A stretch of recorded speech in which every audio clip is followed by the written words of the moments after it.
Smartphone में storage device के रूप में जो eMMC या eMCP यूज़ होती है, इन दोनों में क्या फ़र्क होता है आज इसको समझते हैं।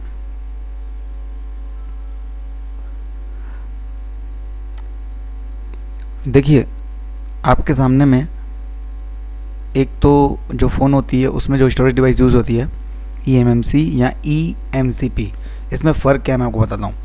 पहली चीज़ तो आपके फ़ोन पे स्टोरेज होती है। जब आप फ़ोन ख़रीदते हैं तो उसमें आपको स्टोरेज मिलती है 16 GB, 64 GB, 128 GB, ये उसकी रोम कहलाती है। रोम होती है जो कि स्टोरेज का काम करती है। ये स्टोरेज होती है जो यूज़र डाटा के लिए बनी हुई होती है और उसमें डेटा स्टोर होता है 16 GB, 64 GB जो भी है, ठीक है।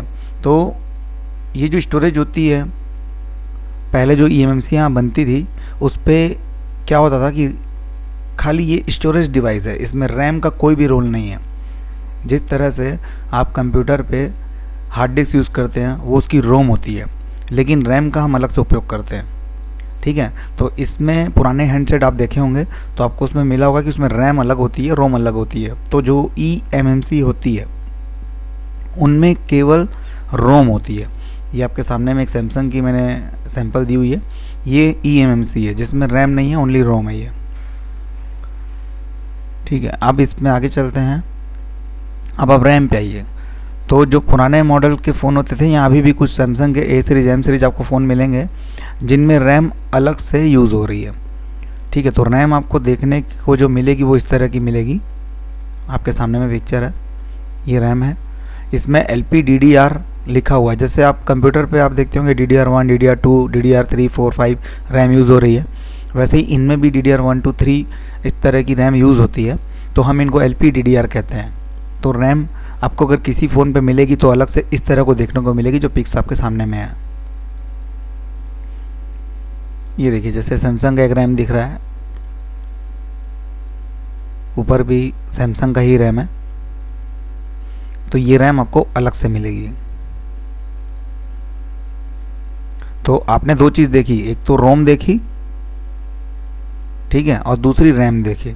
अब इसमें क्या होता है, जिसमें खाली रोम होता है ना उसको हम कहते हैं eMMC, लेकिन जिसमें रैम और रोम कंबाइंड होते हैं दोनों, उसको हम कहते हैं eMCP, ठीक है। तो eMCP और eMMC में कोई ज़्यादा फ़र्क नहीं है।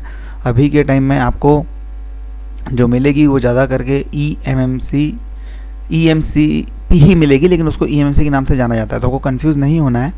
जिसमें रैम और रोम इंक्लूड है वो MCP है, और जिसमें नहीं है वो MMC है, eMMC और eMCP। तो यहाँ पे आप देखेंगे कि रैम एंड रोम कंबाइंड है। मैं आपको दिखाता हूँ। ये एक eMMC है जो कि BGA 169 होगी शायद, और इसमें आप देखेंगे तो इसमें ये जो है ये रोम है, ठीक है। और आप इस पे देखेंगे तो ये एक रैम है।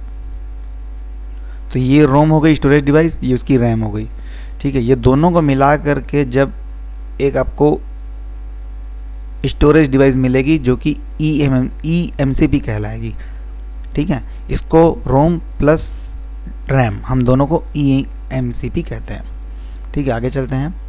आप देखिए कि इन दोनों में फ़र्क क्या है। इन दोनों में कोई फ़र्क नहीं है, और इन दोनों का फुल फॉर्म क्या है वो भी आपको बता देता हूँ। eMMC versus eMCP। eMMC का फुल फॉर्म है एम्बेडेड मल्टीमीडिया चिप, फिक्स की हुई मल्टीमीडिया चिप, ठीक है। 169 BGA का मैंने एक सैंपल दिया यहाँ पे, ये आपकी eMMC में काउंट होती है। बट आज की डेट में ना आपको ज़्यादा से ज़्यादा जो मिलेगी ना फ़ोन्स में, वो मिलेगी आपको eMCP, embedded multi chip package, जिसका फुल फॉर्म है BGA 221 और BGA 254। ये दो तरह की IC आपको आपके हैंडसेट में लगी हुई मिलेगी आज की डेट में, जो ज़्यादा चल रही हैं। और इन कायदे से तो ये eMCP है क्योंकि इनमें रैम और रोम इंक्लूड है, इसलिए हम इनको eMCP बोलते हैं। बट कॉमन लैंग्वेज की भाषा में और बोलचाल की भाषा में eMMC कॉमन वर्ड हो गया है, तो हम लोग eMMC का ही यूज़ करते हैं। तो आपको कंफ्यूज नहीं होना है, आपको सिर्फ इतना ध्यान रखना है कि जो आप eMMC का यूज़ कर रहे हैं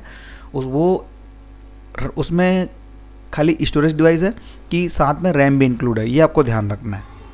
वैसे भी eMMC की जब हम प्रोग्रामिंग करते हैं तो हम किसी भी तरीके से रैम को एक्सेस नहीं कर पाते हैं, हम रोम पे ही काम कर पाते हैं। तो आप इसको eMMC भी बोल सकते हो क्योंकि हम इसमें रैम पे काम नहीं कर पाते हैं। ठीक है।